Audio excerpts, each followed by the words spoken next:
Hello দর্শক, আসসালামু আলাইকুম। সবাই কেমন আছেন? আশা করি সবাই ভালো আছেন। আজকে সম্প্রতি আপলোড হওয়া মনের মতো টিভি ইউটিউব চ্যানেলে একটু ভুল একটু ভালোবাসা নাটকের রিভিউ আপনাদের সাথে তুলে ধরব। তো এই নাটকের পার্ট 2 কবে আসবে, আসবে কি আসবে না সেই বিষয় নিয়ে আলোচনা করব আজকের এই ভিডিওতে। তাই ভিডিওটি সম্পূর্ণ টেনে না দেখে সম্পূর্ণ দেখুন। আপনারা যদি আমার চ্যানেলের নতুন দর্শক হয়ে থাকেন, চ্যানেলটি অবশ্যই সাবস্ক্রাইব করবেন। আর যদি অলরেডি সাবস্ক্রাইব করে থাকেন তাহলে আপনাকে অসংখ্য ধন্যবাদ। চলুন আর দেরি না করে শুরু করি আজকের নাটক। নাটকের শুরুতে আমরা দেখতে পাই একটা ফার্মেসিতে একজন ওষুধ কিনতে গেছে এবং সে বলছে তার বাবা অনেক অসুস্থ, তার বাবার জন্য ওষুধ লাগবে এবং দোকানদারকে বলছে একটু তাড়াতাড়ি করুন। তখন দোকানদার সব কিছু হিসাব ওষুধগুলো সব কিছু হিসাব করে দেখলো 720 টাকা হয়েছে। তখন সেই লোকটি বলে যে আমার কাছে 700 টাকা আছে, এটা দিয়ে কি হবে না? তখন দোকানদার বলে ওষুধের দোকানে কোনো দামাদামি হয় না। তখন সে বলে আমার বাবা খুব অসুস্থ, আমি কালকে আপনার সব টাকা পরিশোধ করে দেব। তখন দোকানদারের মন নরম হয় এবং তাকে ওষুধ দিয়ে দেয়। তারপরের দৃশ্যে আমরা দেখতে পাই তার কাছে বাড়িতে যাওয়ার ভাড়া পর্যন্ত নেই। তখন সে কিভাবে যাবে এটা নিয়ে তার মাথা পাগল প্রায়। তখন একটি টোটোওয়ালা ভাইকে গিয়ে বলল আমার কাছে বাড়িতে যাওয়ার ভাড়াটুকুও নেই, আমার বাবা খুবই অসুস্থ, আমাকে একটু বাড়িতে পৌঁছে দিন, বাড়িতে গিয়ে আপনার টাকা আমি পরিশোধ করে দেব। তখন টোটোওয়ালা ভাই বলল টাকা নেই তো টোটোতে চড়তে এসছেন কেন, যান পায়ে হেঁটে বাড়িতে যান। তখন সে অনেক কষ্ট পায় এবং মনের কষ্টে সে দৌড়াতে থাকে। ঠিক তখনই দৌড়াতে দৌড়াতে হঠাৎ করে রাস্তায় একটি গাড়ি চলে আসে এবং গাড়ি দিয়ে তাকে ধাক্কা দিয়ে চলে যায় এবং সে সেখানে মারা যায়। সে আর কেউ না, সে হচ্ছে আমাদের নাটকের তুহিনার বড় ভাই, যে তার বাবার জন্য ফার্মাসি থেকে ওষুধ কিনে নিয়ে যাচ্ছিল।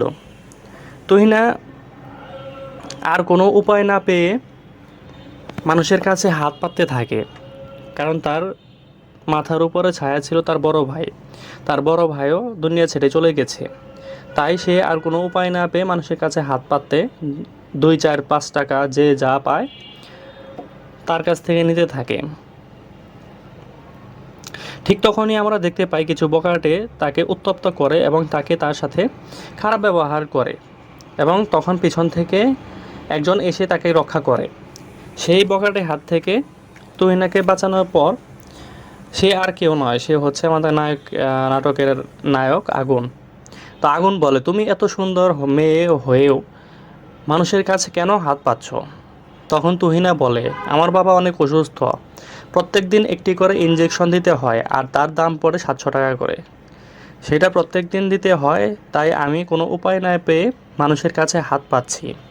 তখন আগুন বলে তোমার বাবা কোন হসপিটালে আছে, চলো আমাকে নিয়ে যাও। তখন তুহিনা বলে কেন, আপনি কি আমাকে বিশ্বাস করতে পারছেন না? তখন আগুন বলে বিশ্বাস করতে পারছি, কিন্তু আমি ডাক্তারের সাথে কথা বলতে চাই। ডাক্তারের সাথে কথা বলে আমি জানতে চাই যে তোমার বাবার কি হয়েছে, চলো আমাকে নিয়ে চলো। তখন আগুনকে নিয়ে তুহিনা হাসপাতালে যায় এবং আগুন ডাক্তারের সাথে কথা বলতে থাকে। তখন আগুন ডাক্তারকে বলে যে আর কতদিন এভাবে ট্রিটমেন্ট করানো হবে? তখন ডাক্তার বলে যে তাকে আরও বেশ কিছুদিন ট্রিটমেন্ট করানো হবে। ডাক্তার জানায় তার প্রতি মাসে 4টি করে ইঞ্জেকশন লাগবে, প্রতিটার দাম 700 টাকা করে। তখন সে বলে তার অপারেশন করতে কত টাকা লাগবে? তখন ডাক্তার জানায় তার অপারেশন করতে 7-8 লক্ষ টাকা লাগতে পারে। তখন সবার মাথায় যেন আকাশ ভেঙে পড়ার মতো অবস্থা, কারণ কারো কাছে তখন এত টাকা নেই, তারা অনেক অসহায় গরিব মানুষ। তখন আগুন বলে আপনি কোনো চিন্তা করবেন না, আপনি চিকিৎসার ব্যবস্থা করেন, সব টাকা আমি দেবো, যত টাকা লাগে সব টাকা আমি দেবো, আপনি চিকিৎসার ব্যবস্থা করেন।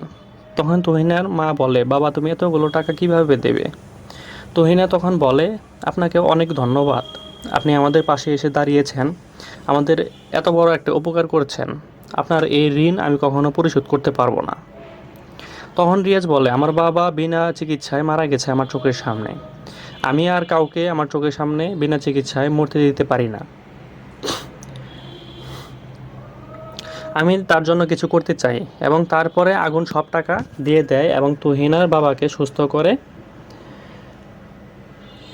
ওঠে। সুস্থ